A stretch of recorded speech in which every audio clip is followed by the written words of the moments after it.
臣服这个词儿，很多人一听都不是个什么好词儿，对吧？我们这个社会主基调就是臣服，但你想想这个词儿本身没问题啊，但为什么我们听到臣服以后就想到奴才，就想到那种见到有钱人、见到大领导就那种点头哈腰的那个奴才劲儿？是因为臣服的对象出了问题，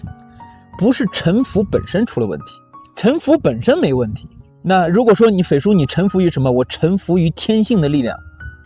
那也就是天道，就是所有的物种，人也好，树叶也好，各种各样自然的东西，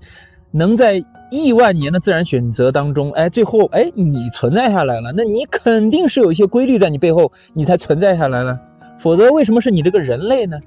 为什么是这棵树，不是另外一种物种呢？因为它遵循了亿万年的天道，也就是宇宙的一些规律，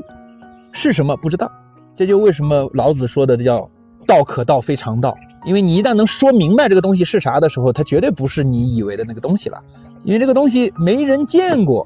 你只能感受到背后有一种强大的力量啊！这种强大的力量有可能是一个造物主啊，有可能就是自然选择，它不断的积累出来的一套规律、一套算法。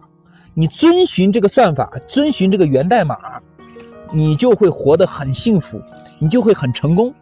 你不遵循这个源代码，你有可能成功，但你这个成功背后有可能牺牲掉的东西比你获得的东西要大得多得多。